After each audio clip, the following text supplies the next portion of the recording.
Mengutip Kompas.com, rentetan kasus Saipul Jamil kembali mencuat yang akhirnya memicu kemarahan banyak orang dengan kemunculannya di layar kaca.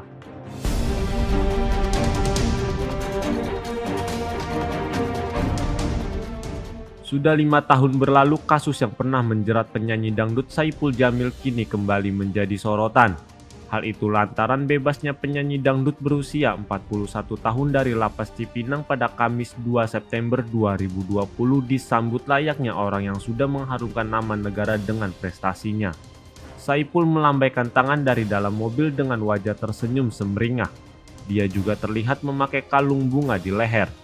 Tidak hanya itu, wajahnya juga langsung muncul dan ramai diundang televisi, bahkan channel YouTube untuk menceritakan pengalamannya selama 5 tahun ke belakang.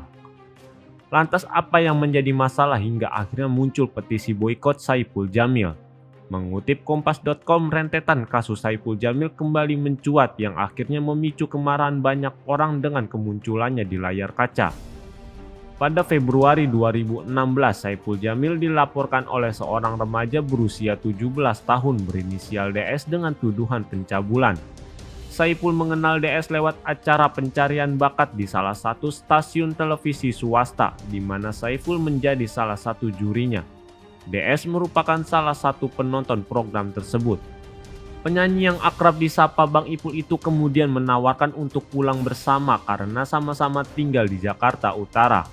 Pertemuan kembali terjadi dan Ipul membujuk DS menginap di rumahnya dan meminta DS memijatnya.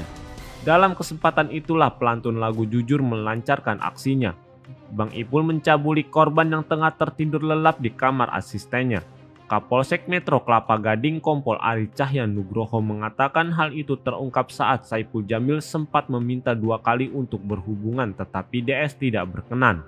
Saat korban DS sedang tertidur sekitar pukul 04.00 waktu Indonesia Barat, Saipul Jamil melakukan perlakuannya tak senonoh. DS yang tidak melawan karena ketakutan langsung meninggalkan rumah Saipul dan melaporkan kejadian itu kepada kedua orang tuanya. Mereka kemudian datang ke kantor polisi untuk melaporkan perlakuan Saipul.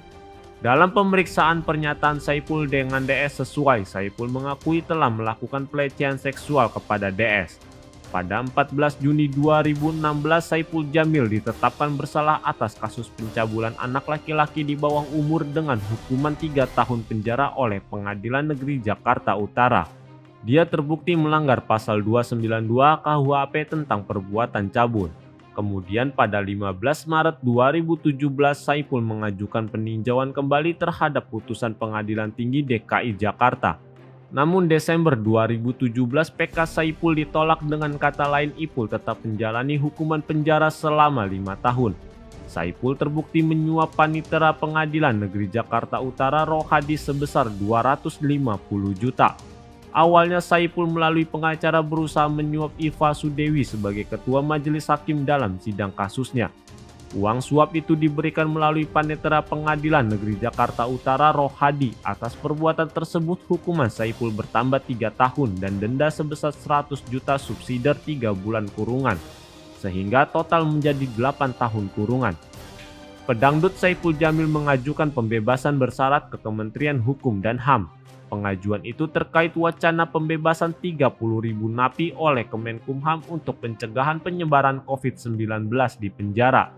Namun pengajuan pembebasan bersyaratnya itu ditolak karena dinilai belum memenuhi aturan pembebasan bersyarat. Di bulan Oktober 2020, kuasa hukum Saipul Jamil kembali mengajukan pembebasan bersyarat. Karena berkelakuan baik selama di penjara, Saipul mendapat remisi 30 bulan dari total vonis 8 tahun yang ia terima. Hal itu diungkap oleh Kepala Lapas Kelas 1 Cipinang, Tony Nainggolan. Akhirnya Saipul bebas pada 2 September 2021. Penyambutan meriah ketika dia bebas ditambah banyaknya undangan kepada Saipul di televisi dan YouTube itu yang kemudian menjadi sorotan hingga muncul petisi untuk memboikot Saipul Jamil. Demikian berita update terkini dan nantikan update berita lainnya hanya di kanal YouTube tribunbanten.com. Jangan lupa subscribe, like, komen, dan share.